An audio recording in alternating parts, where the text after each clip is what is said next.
All right, now I have to be an interviewer, and remember, I'm not a fan. But all of that aside, first of all, congratulations on your tours away from the Stones, the bands you put together, your commitment to jazz, big band, rhythm and blues, all of that.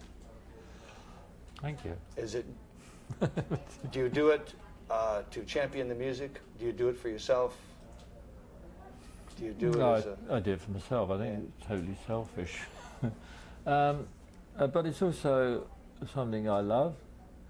It's also a form of music that's totally different to what I play with the Stones.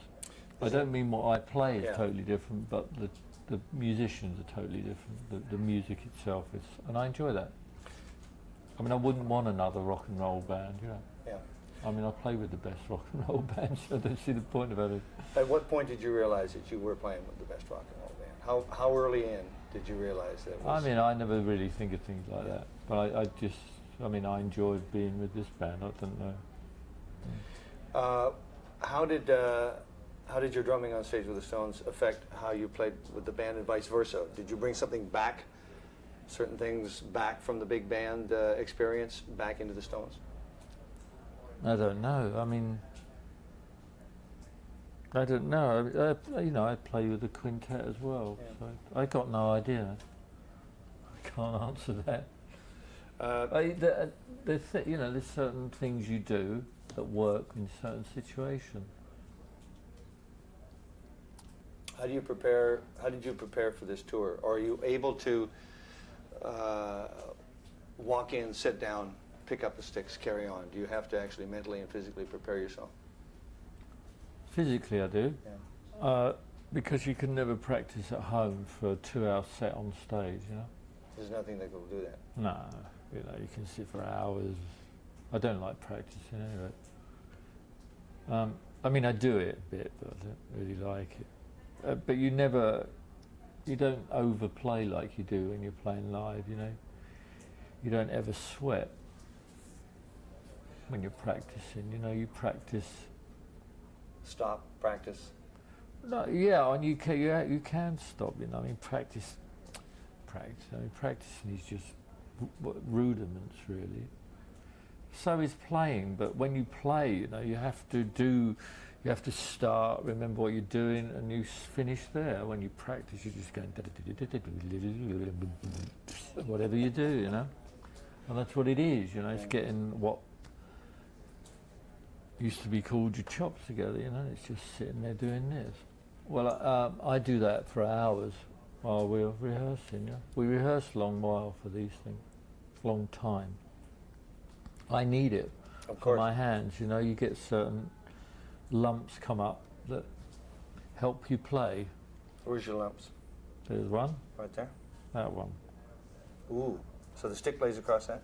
It lays in there.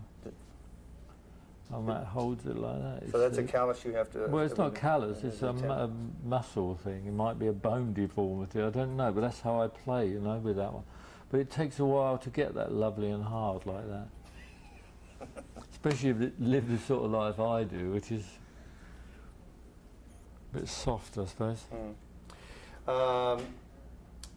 Did you enjoy the small club venue in Toronto at RPM? Did you like that?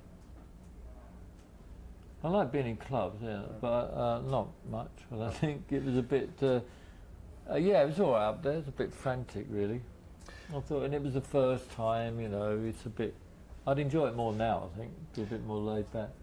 When you see the new stage out there where you first saw it and you knew what was coming, do you think to yourself, where am I going to see the band? They have so many places that they can go, and when you're at the RPM, you're all kind of in there and you're working as a unit, but when you get into a stadium this size...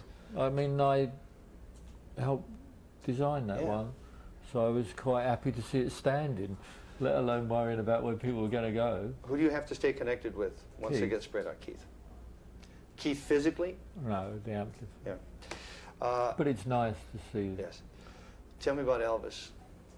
I haven't seen Elvis yet. Is he a young Elvis or is he an old Elvis? Well, they put an old Elvis up there. I wouldn't have had Elvis up there, but they decided to have Elvis. I've never seen him. I've never seen the bloke. Because you're busy.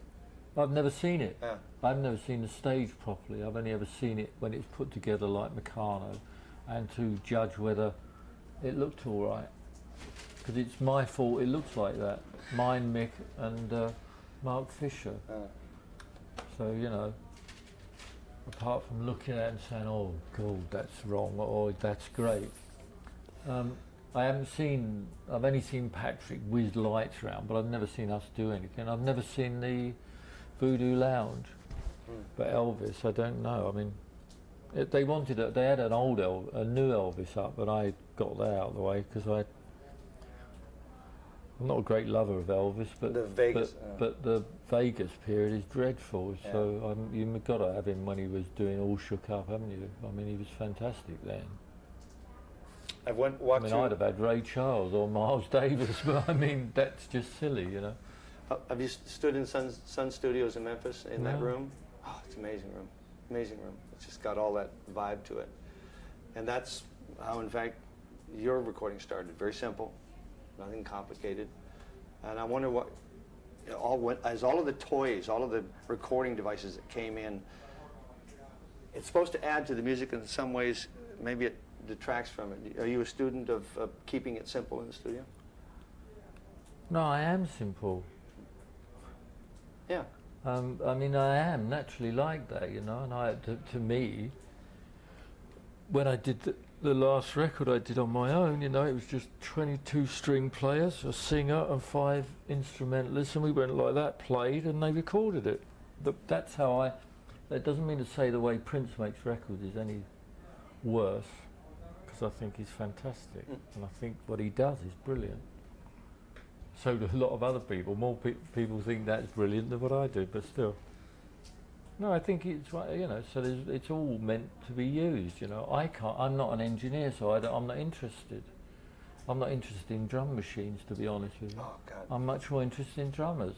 But that doesn't mean to say that you can't use drum machines, and you know, whatever. I don't have a, you know, it doesn't, I'd sooner see Rick Wellman play than hear a machine playing like him, because I like watching of course good drummers play. You know, I'd sooner see Ginger Baker play than hear somebody making a record that's supposed to sound like him, you know, because to watch him play is fantastic. I mean, I think that, but that's me, you know.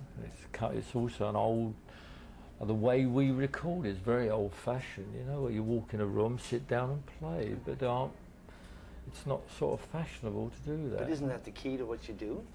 It's the key to what I do, but it's not necessarily the key to what makes 4 records, what keeps the record industry ticking over. I don't know. See, I'm not interested in that. But you see your bandmates say, if Charlie goes, we're packing it in. If he's not going to play with us, there's no need to go back out and do this. Well, that's a whole nother thing. That's not what I mean. Well. And I don't believe that, but I mean, well, as people will play anyway, whether they play. I don't think anything could stop Keith playing. He's going to die playing. He will. I know. I mean, we're going to be playing for a year now, and at the end of it, I'm going to say thank you very much. He won't. He'll be looking around for the next gig. I know he does it every time. You know, he hates stopping. But isn't it that mix that makes it work? Well, that's the mix that makes our band go along, you know. But it's, I don't know. I think he'd play with anyone who plays. He's very easy to play with, very comfortable to be around, and I don't know. I enjoy it very much. How are the boys playing? How are you doing? I think Mick's singing better than he's ever sung, actually. I think it's fine. And Daryl's wonderful. Well, how did that work? Were you? Of course, that's a whole new thing. You have a bass and drummer are the engine room. It's how they mix that makes it work. Was it an easy transition? Yeah, I think so. For me, I don't have to do anything. I was here first, if you know what I mean. Yeah. He's the one that may have made different. I heard him the other week play with a drummer, a fantastic drummer,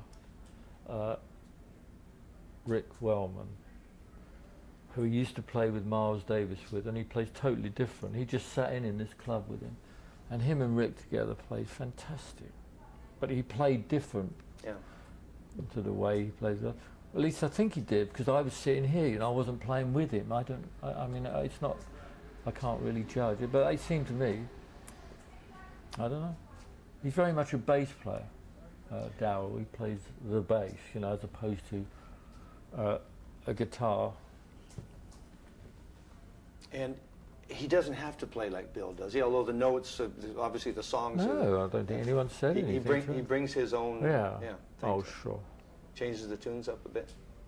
And No, I don't think he changes the tunes, but he plays, puts his own stamp on them. Yeah. And he's such a good musician. I mean, I think Daryl could play anything you asked him to play, but nobody's asked him to play anything other than what he wants to play, really. I don't think. I don't know. Mm. Your mindset going into this, how are you going to survive this year? How will you do it? Oh, successfully, I hope. I don't know. It's just days, isn't it? Count them off. Well, you know, after a while, they just go, Where are you? it'll be all right. Yeah, no, it should be fine. It's been great so far, but we don't seem to have started yet. It just seems to be, because we're staying in places a long period, you know. Like we're going back to Toronto tonight, and we're going to be there a week, I just found out. We just left there. You just after left there. 6 weeks, yeah. We've taken up Canadian residency, I think. So Michael Cole ploy this. Did you enjoy the rehearsal time, Yeah. working the tunes? Oh, sure, no, it's great. Were there certain tunes that you wanted Yeah. on that list? You were just... No. There's certain tunes I know that are going to go on it that are good, that I like. And we put Miss You in, which I like very much to play. No, I like most of them, actually. Yeah, I guess my last question is, and you can only answer this because we're out front listening. From the kit. Is it noisy? No, no. You're like a driver. You're looking out a windshield. Do you hear it all? Do you hear parts of it? No, parts really, because I don't hear myself in it. Yeah. And you know, sometimes I'll hear Ronnie play a solo, sometimes he's really quiet. Depends on whether the guy on the monitor mix has got that together that particular time, you know, and whether the wind blows, you know. If the wind blows, the sound can, you know, it'll blow the sound away. So you sort of, you guess where you are. Yes, it is true when you play outdoors that God becomes part of the band, isn't it? Yeah. Yeah. And but you know, most of the time, you know, it's this to this and that to that. So although you can't hear the solo of whatever as well as you can in the audience, you know, it comes to the end there, and then you go into that bit, you know. And that's about it. And you can never enjoy it 100% because you, well, I can't, because it's the next song, and you finish and the next one is, you know, you're doing something. You know, I'm not in that position. I mean, I've never seen us play or anything, you know. That's sad. Well, I don't know. That you can't stand out there and watch it. Well, The IMAX was as close as I've seen I've to never it. seen that. Bugger. We've got to get That's you a there. big one. Thank you for your time. That's all right. Enjoy the Very show. nice to talk to you.